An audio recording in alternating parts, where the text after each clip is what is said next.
Oh my God. One Piece chapter 768. This shit is getting real now. This shit is getting real now. So what we're essentially getting is, Law is now coming out of that flashback and he's just taking it to Doflamingo. Like, Viola's saying that, hey, Doflamingo's getting overpowered, but the reason why I kind of give that edge to Doflamingo, not to Doflamingo, to Law, is like that ending result, right? That ending result. You know, Viola sees the battle, but I don't think she can hear what's being said. Because once, Law says, like, yeah, what do you think about Monkey D, Luffy? Puts emphasis on the D. And it's like, oh, that's right. The boogeyman. And you can tell it just gets under Doflamingo's nerves just a little bit. And Doflamingo's just like, what do you think? You think fate brought you here? You think that's what it is? No, there's no such thing as fate. No, Doflamingo's, she's just getting riled up, right? He's slashing, stuff's being broken all over the place. Law is going at it with them, sword to attack and everything. And then Law, he blocks one of his attacks. And he's like, yeah, well, you know what? I'm a D2. And just the crazed look on his face.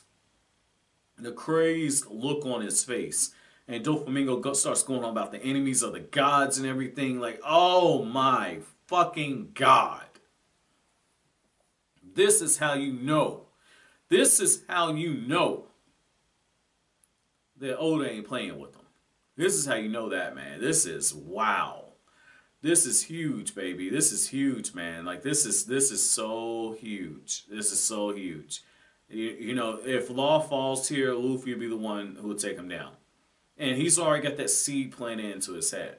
He's already got the seed planted in there. And so what I like about that is how when the chapter ends off, you get Law saying like, hey, that day Corazon was too soft, too weak to pull the trigger. I ain't the one, dude. And Trable tells Doflamingo, like, hey, watch it. You're letting yourself get called into Law's range. And Law takes advantage of it. Bam! Just goes ahead and just shanks this dude. I mean, that's beautiful. That's beautiful. He's already, like, Law's just like, okay. When I say shanks, like, he takes the sword, points at him, and then he fires the shot off. Like, this is huge, man. This is huge, because Law is using the very same devil fruit that he got via Corazon, and now he's trying to take down Doflamingo. And it makes me wonder, because it feels like he's putting up a better fight this time than he did last time. It makes me wonder if he threw that part of the fight. I'm not sure. Law is a very calculating guy. So I mean, that's a huge moment. But the other thing too, I was kind of watching that fight, and as I'm reading it, one of the things that kind of really stands out to me is just like, Law was getting great joy when it came to just knocking Virgo upside the head. Now everything's making sense. Why Law was just a cold-hearted motherfucker. Like, wow. This is huge. Like I said, Oda just pays off a whole bunch of stuff. It makes you look back at Punk Hazard in a different light. It really does, man. It really makes you look back at a different light. And I like how, when Viola is just giving the play-by-play, you see Zoro taking it to Pika, and it's just like, damn, I would really like to see this fight. And I gotta ask this now, like, does the Zoro versus Pika fight in the anime have more scenes? Because, I've been told a couple places I can watch the One Piece anime. I'm gonna give it another shot, because I've been stuck on episode 100 for a long ass time, and I've tried watching the sub. I'm gonna try watching the dub. I'm gonna see if maybe watching the dub will be a different experience, but. I'm gonna check it out, man. I'm gonna check out the anime. I'm gonna give that a shot. But here's the thing: when Viola's breaking down how many officers are left, it's just like, damn, there's quite a few people left.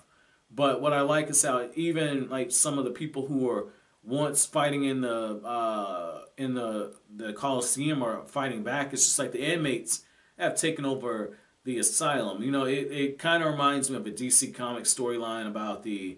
I can't remember who it is. I think it was either Batman or it was Green Arrow with the Supermax storyline where like they're just like beating the hell out of a bunch of inmates and everything. Like this kind of reminds me of that. This kind of reminds me of that a little bit. Like different story, but just the premises of it. So I mean, this is kind of cool, man. I like how Viola's just like most of these people have taken major injuries, and she says these fights they won't be too far off the conclusion, but in order for our fate to truly be in good hands. We have to put the fate of our country in the hands of those pirates fighting Doflamingo, or else our fate is sealed inside this bird cage, because Doflamingo will have everybody massacre each other. So I mean, this. When you talk about setting stakes, this has set the stakes at an all-time high. So I want to know from you guys. You know, what did you think about Law playing that trump card? Now, let me know down in the comment section below. But as always, guys, if you like anything I had to say, don't forget to comment, rate, subscribe, share. Thank you so much for watching all the way to the end. Have an awesome day, guys.